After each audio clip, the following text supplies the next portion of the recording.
हमारा पूर्वांचल।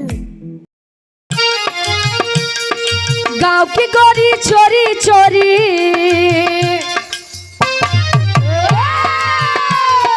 गांव की गोरी चोरी चोरी जब पनघट पे आए चुनरिया लहरी लहरी लहराए चुनरिया। ए भैया ये वाला बढ़ावा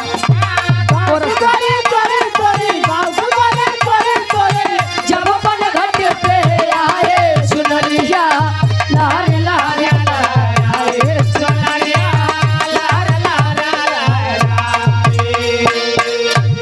और हमारे धर्म के बड़े भैया जो कि परिचय के मोहताज नहीं हैं, अपने दरवाजे पर बुला करके आपने सम्मान करने का काम किया था। 13 नवंबर के हमारे धर्म के बड़े भैया गुलाब यादव जी और यहाँ रत्नेश यादव जी कटहरी की पाउन सरजमी से ये 100 रुपए देकर सम्मान किए और दरवाजे पर बुलाकर जो सम्मान आपने करने का काम किया है वो काफी सराहनीय था। ओकरे खातिर गोड़ छुके पहली बार आशीर्वाद के चाह रही। ए भैया ई तमाला समझे खातिर बूझे खातिर आज बिटिया मंच के माध्यम से बीड़ा वादनी सरस्वती माई से अरदास करे माई तू चाहत गवाई द तू चाहत नहीं गवावा ये माई तू चाहत सवाई दे सोई है काहे बदे हो आराम कैले। अच्छा और हृदय के गार्जियन जी आप संजीव कुमार साहू जी लेखपाल साहब हमारे कुंडा प्रतापगढ़ से 200 रुपए देकर सम्मान किए। बाबूजी के गोड़ छू के पहली बार आशीर्वाद के चाह रही। अपना तो का यही मतलब होता है। कवि जी लिखा था इनका जग की माता भाग्य विधाता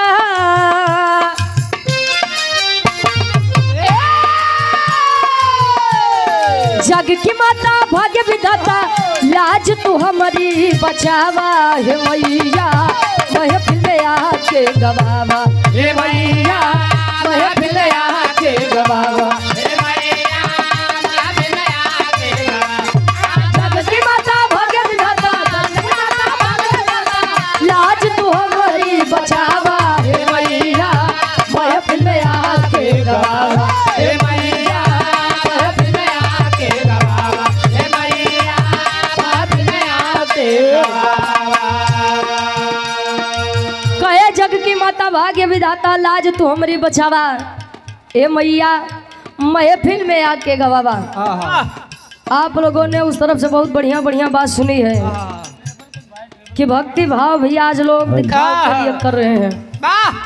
का करबो चाचा हर चीज दिखावे कोई होई के बाद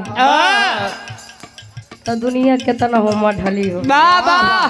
अगर लोग कहते हैं कि पहले जैसा जमाना नहीं रह गया तो पहले जैसा आज के समय में मन ही नहीं रही।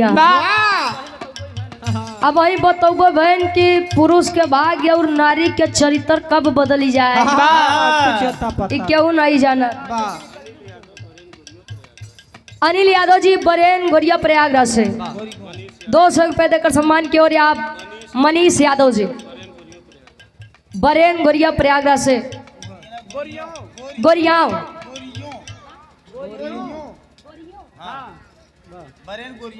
बरेन गोरियों की पवन सरजमी से 100 रुपए आशीर्वाद के चाह रही है हमारे मनीष यादव भैया जी की तरफ से। अब बतौबे बहन कि पुरुष के भाग्य और नारी के चरित्र कब बदल जाए क्यों देखे नहीं बा।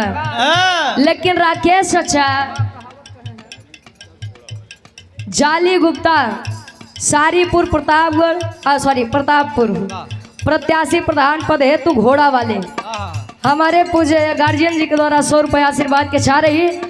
आज के समय में पुरुष का चरित्र कब बदल जाए तो भाई हो क्यों नहीं जानत बा। राण रड़ेपा तब खेवे जब रणुआ खेवे दे ए भैया काहे बदे काहे पहले के लोग नारी के सम्मान करें आज तक अपने घर छोड़ दूसरे के बहन बिटिया नहीं सुरक्षित है तो नारी न अकेले न ब्लेम करा भाई। हाँ गलती दोनों में होत हुई। ए गुरुजी बिटिया अरदास करे पहले बंद में का कहे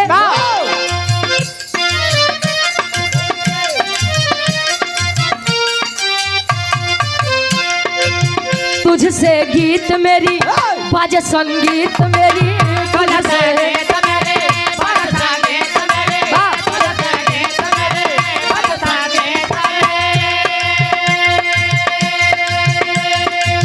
कोई ना है हमारा माँ तू है सहारा, कोई ना है हमारा माँ तो है सहारा, कोई ना है हमारा माँ तो है सहारा।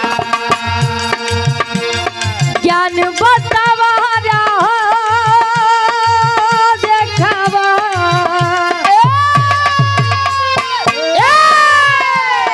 ज्ञान बतावा राह देखावा सरगम साज सजावा हे मैया महफिल में आके गवावा हे मैया महफिल में आके गवावा, हे मैया महफिल में आके गवावा।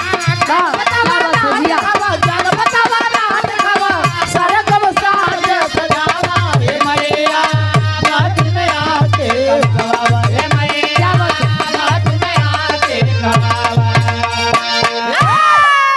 और पुनः हमारे गार्जियन जी धर्म के बड़े भैया वाह बहुत बहुत आभारी हूँ कि आपने अपना कीमती समय इस महफिल में दिया। गुलाब यादव जी, रत्नेश यादव जी, कटहरी की पावन सरजमी से वाह। पुनः ये 200 रुपये आशीर्वाद के चाह रही। वाह। ए भैया बिना विश्वास के आज के समय में कुछ होता नहीं है। विश्वास है तो लोग पत्थर में भी भगवान को खोज लिया करते हैं। वाह। अब विश्वास नहीं बा साक्षात ईश्वर भी दरवाजे पर आई जाए तो जान ला मन बेइज्जत करके भगाई देते। 144 साल बाद ये आप लोग कुंभ मेला लगवाए रहा। अच्छा अब सबके बात छोड़ा, हमरे पार्टी में हमार गुरुदेव आपके ही बरोत हडिया से प्रयागराज से ये हमारे डब्लू विश्वकर्मा गुरु जी। पूरा कुंभ मेला बीत गया। एक दिन हम पूछे हम कहे गुरु जी सबके तारन तार करत है, ये बतावा तू कबो गंगा नहाए गया कि नहीं? कहे बेटा हम पागल नहीं यही। कहे काहे बदे? कहें गंगो जी हुए रही हैं और वो स्थानों हुए रही, जब चाहत तब तारन तार कैले भाई। नहीं पारे जाए।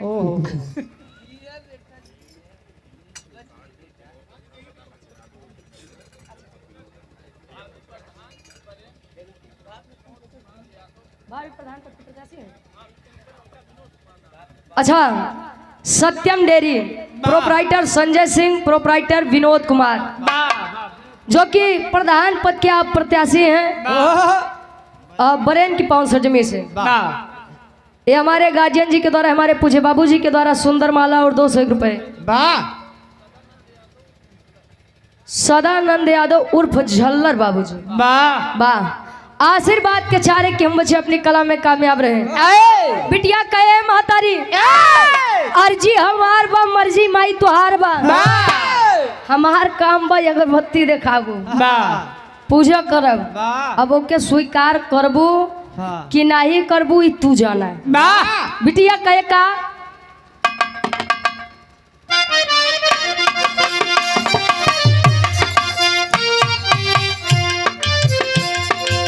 सुन के पुकारी आजा हंस पे सवारी आजा, हंस पे सवारी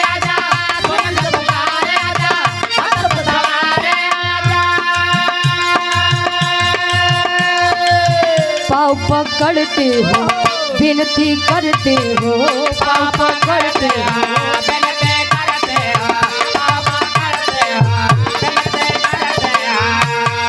कहे आए द्वारे निहारे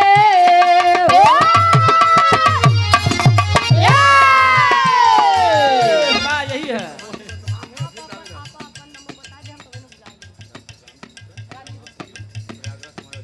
आदरणीय आप श्री डॉक्टर रामजी गुप्ता जी, जिला महासचिव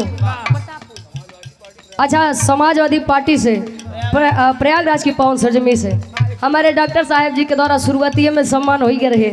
100 रुपए देकर सम्मान की और सुंदर माला 201 रुपए आदरणीय आप प्रधान जी पुरुषोत्तम लाल गुप्ता जी, हमारे प्रधान जी फतेहपुर माफी से ये सुंदर माला 201 रुपए आशीर्वाद के चाह रही प्रधान जी। अच्छा ये सब वाह। ए बाबू जब इतना बढ़िया काम किए यार तो माई भगवती से कृपा विनती रही कि प्रधानी 2026 में आप कोई के मिले। ए भैया सब चुनाव बढ़िया से बीत जात, लेकिन बाबूजी डॉक्टर चाचा प्रधानी में बड़ा मेहनत लागत, बड़ी सीसी बाटे को होला भाई। तू नहीं बतबो तब वो लोग जानत थे। ए भैया फिर भी जीता, विजय के तिलक हमारे बाबूजी के माथे पर लगे, ये हमारा कामना रही। आखिरी भाव में बिटिया बतावे, देखिए भक्ति भाव भजन 2 मिनट ही करिए, लेकिन भाव से करिए। झूठा अगरबत्ती दिखावा तुम्हें माता चा पिता तुम्हें वा, तुम्हें बंधु चा सखा तुम्हें वा। ध्यान रहे खाना पे दो रे। ध्यान तो बाकी 5000 के रेड चीप के जूता खरीद के लाए ही, केहू चुराए न ले जाए। एक मूर्ति के सामने आप कह रहे कि आप ही मेरी माता है, आप ही मेरे पिता हैं, आप ही मेरे भाई हैं, आप ही मेरे दोस्त हैं। अजय माई बाबू तोरे घरे बा ओकर खियाले नहीं करता है। देवी देवता के 56 भोग माई बाबू एक रोटी बरे तरसे, तो देवी देवता प्रसन्न हुई है। जा सारे याद करत रहे। आखिरी भाव में बिटिया बताए कि बिरहा जगत में हमार माई बाबू खिया खानदान को ने खानदान से ताल्लुकात रखते।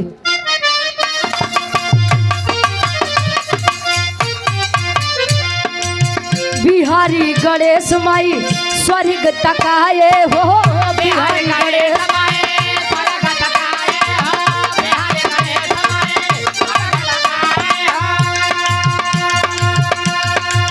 रामदेव चंद्रिका जी नाम कमाए हो, रामदेव चंद्रिका जी नाम कमाए हो, रामदेव चंद्रिका जी नाम कमाए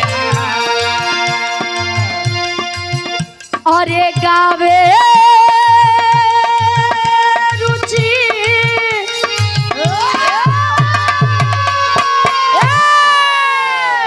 अरे तगावे रुचि अरे लागल बयास अरे रहिया के बतावा रे मैया, ए मैया महफिल में आके गवावा, ए मैया महफिल में आके हारमोनी भैया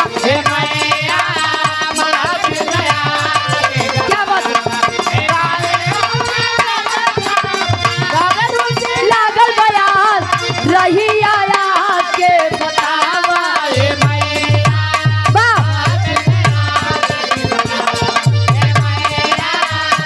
महफिल में आके गवावा।